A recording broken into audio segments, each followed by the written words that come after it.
Falemos então um pouco no vídeo de hoje sobre reforma tributária. Esse vai ser o primeiro de uma série de vídeos dedicado a esse importante assunto. Em primeiro lugar, o que se diz, do que se fala, o que nós estamos referindo quando nós falamos em reforma tributária? A rigor, a reforma é uma mudança, é uma alteração.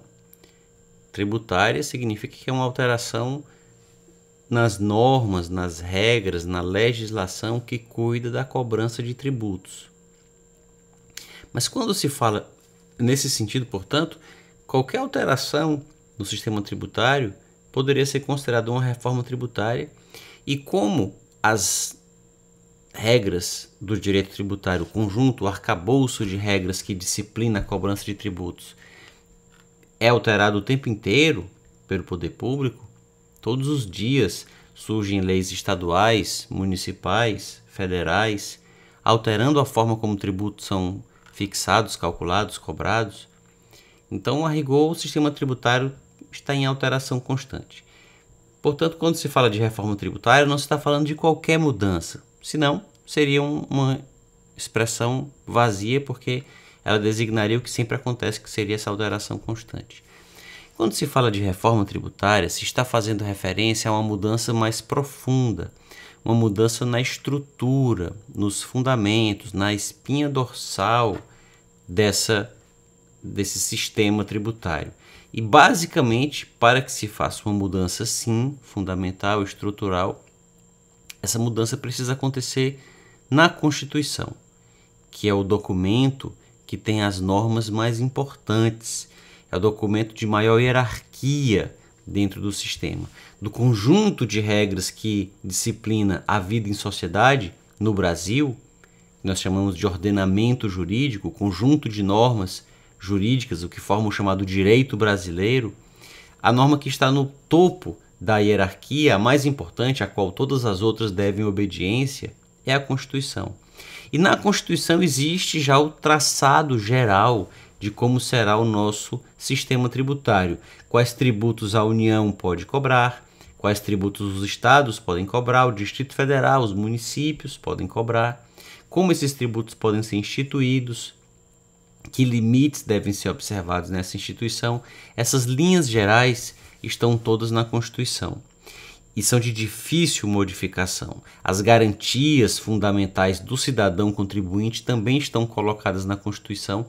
Exatamente por serem de difícil alteração, é importante colocá-las na Constituição para que elas tenham essa maior rigidez, e o poder público, que é a parte interessada na cobrança do tributo e é quem também faz a lei que disciplina como o tributo será cobrado, ele tem mais dificuldade em fazer uma lei que seja exatamente da forma como ele quer, porque essa lei precisa obedecer à Constituição, que tem esses limites, e a Constituição não pode ser alterada com tanta facilidade, como é o caso de uma lei. Então, para editar uma lei, o poder público precisa apenas de maioria simples no Congresso, mas para mudar a Constituição, ele precisa de um quórum muito mais exigente, precisa de uma votação em 2 turnos em cada casa.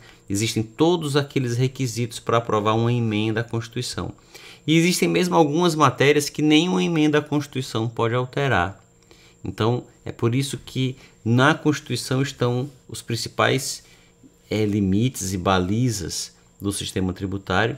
E quando se fala de reforma tributária, se fala de uma reforma nesse sistema.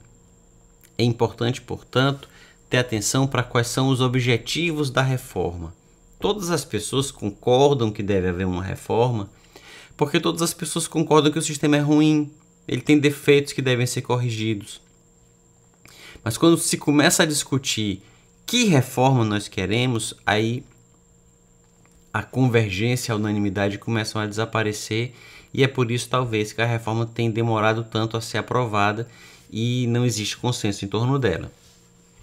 Quais são os principais defeitos que se apontam no nosso sistema?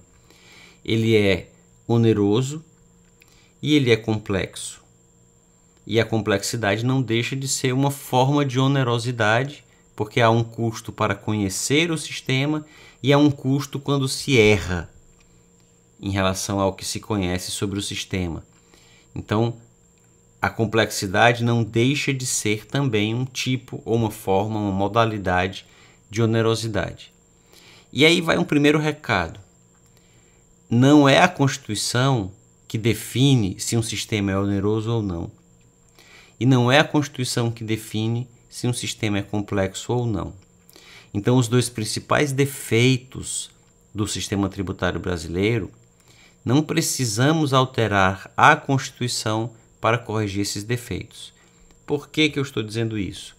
Porque as alíquotas, que são os percentuais usados para calcular quanto se deve pagar de tributo, o imposto de renda é 27,5%. 27,5% do quê? Do valor da renda que está sendo tributada. 27,5%, esse percentual é o que se chama alíquota do imposto de renda. O IPTU é 2%. 2% do quê? Do valor do imóvel, que é a base de cálculo. A base de cálculo sempre é o fato que gera a obrigação de pagar aquele tributo, medida, dimensionada, quantificada economicamente. Então, o IPTU é 2% do valor do imóvel, 2% é a alíquota.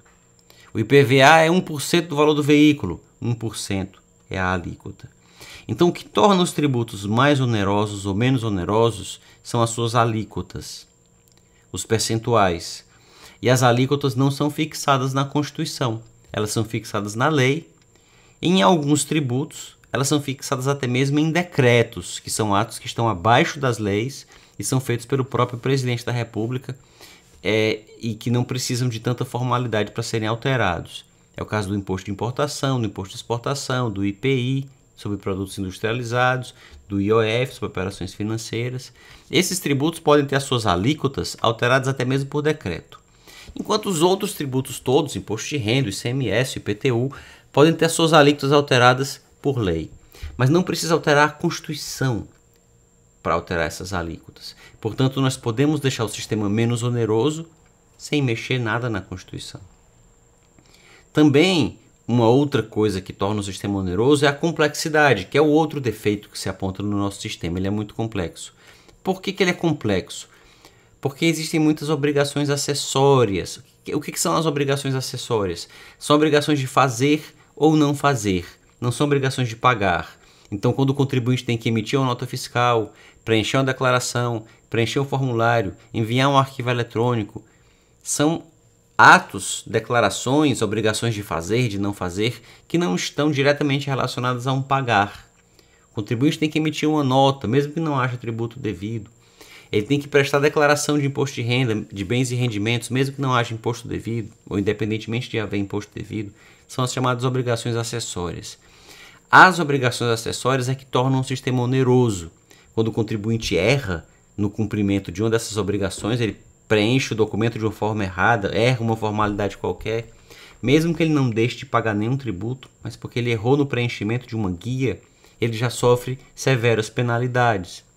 Então é essa onerosidade que se aponta no nosso sistema, o excesso de burocracia e as multas que se aplicam quando se erra no cumprimento dessa burocracia. Isso também não está na Constituição, isso também está em normas que estão abaixo das leis, decretos, portarias, instruções normativas. Para alterar tudo isso não é preciso alterar a Constituição.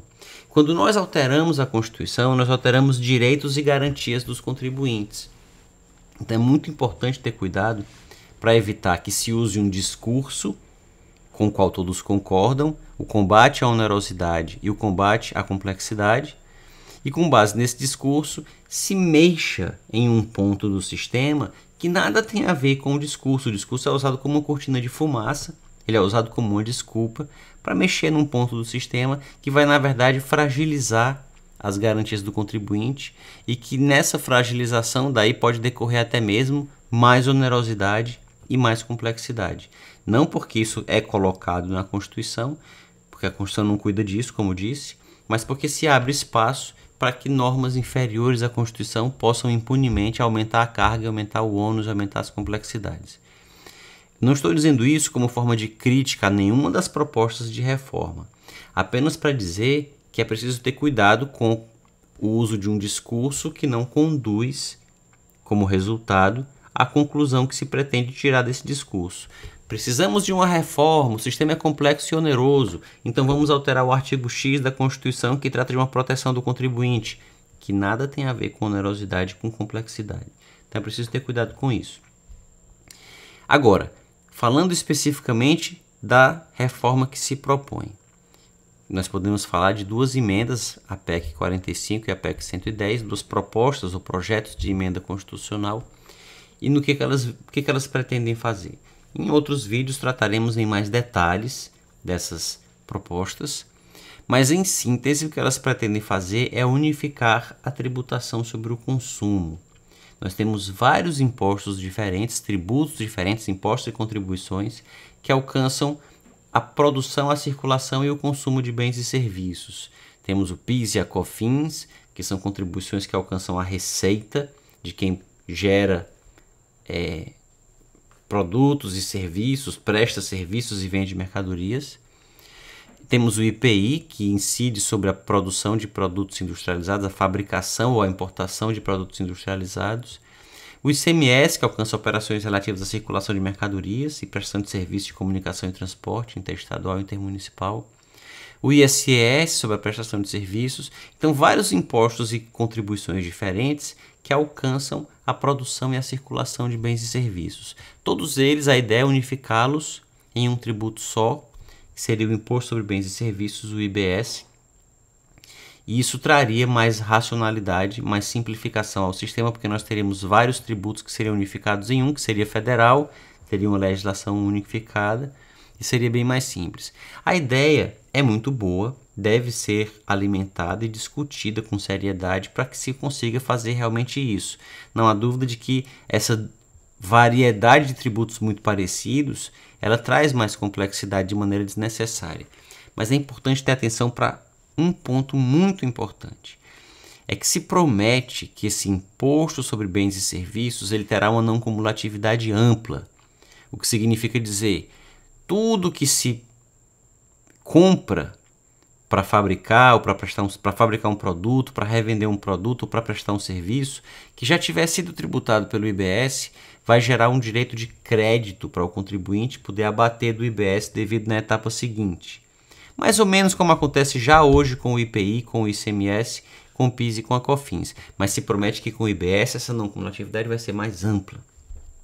Então, se por exemplo um hospital presta serviços hospitalares e tem que pagar IBS sobre esses serviços hospitalares, mas ele tem que comprar medicamentos, ele tem que comprar material hospitalar, ele tem que comprar material de limpeza, produtos que já são ou já foram tributados pelo IBS, ele poderia se creditar do IBS que já incidiu sobre esses produtos e abater essa quantia do IBS devido por ele quando prestar serviços hospitalares. Tal como acontece com o ICMS, com o IPI, só que de forma mais ampla. É preciso cuidado com essa promessa de amplitude.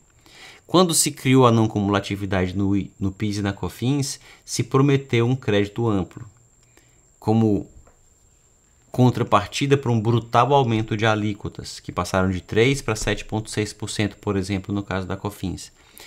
No caso do ICMS foi a mesma coisa, se prometeu um creditamento amplo para o ICMS. Mas o que se assistiu nos anos seguintes foi a uma legislação que trazia uma série de restrições. Se aumenta a alíquota do imposto, mas depois, quando o contribuinte pretende se creditar do imposto que já alcançou operações anteriores, o que se assiste é o fisco restringindo o direito ao crédito, tratando o direito ao crédito como se fosse um grande favor, e isso gera uma série de discussões na jurisprudência administrativa e judicial sobre o que gera crédito e o que não gera. No caso do PIS e da COFINS, há uma incontável e interminável saga de discussões sobre o que é insumo, o que não é insumo, e o fisco adota as visões mais disparatadas, estapafúrdias e restritivas para dizer que algo, embora essencial à fabricação e à venda e à geração da receita de um produto, não é insumo. No caso do ICMS, a mesma coisa. Nós vimos a legislação complementar seguinte, subsequente à Lei Candir, como é o caso da Lei Complementar 102 de 2001, restringindo o direito aos créditos, criando uma série de limites e de condicionantes ao direito de crédito, e a jurisprudência é complacente com isso, tratando o direito ao crédito do tributo não cumulativo como se fosse um grande favor que se faz ao contribuinte, uma grande benesse que se dá para ele. O judiciário julga a questão de creditamento como se estivesse dando um benefício fiscal para o contribuinte. Então é importante ter atenção para esses dois exemplos históricos recentes do ICMS a partir de 96 e do PIS e da COFINS a partir de 2003, em que nós assistimos exatamente isso, um aumento brutal de carga com a promessa de um creditamento amplo na não cumulatividade e depois uma série de restrições a esse creditamento amplo que deixa de ser amplo.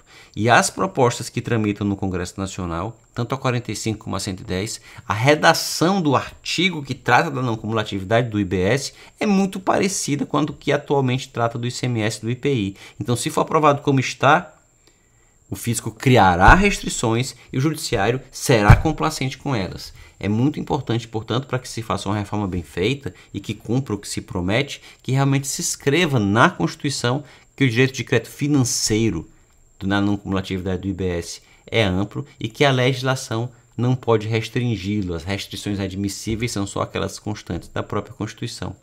Contacte o seu parlamentar, pergunte o que ele pensa sobre isso, se ele já se informou sobre isso, porque isso é muito importante no contexto de uma reforma. É muito importante não se deixar seduzir pelo discurso com rótulos e slogans com os quais todos concordam, mas que quando a gente vai examinar o texto que está sendo aprovado, o texto não está de acordo com esses rótulos e esses slogans, e quando depois as questões forem parar no judiciário, o judiciário pouco estará preocupado com esses rótulos e com esses slogans, ele estará preocupado em garantir uma arrecadação para o tesouro que o alimenta, que é o que lamentavelmente acontece nas questões tributárias.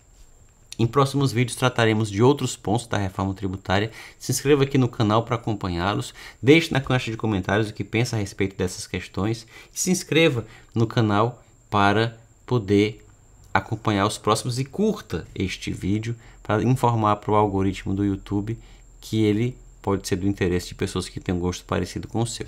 Até um próximo vídeo.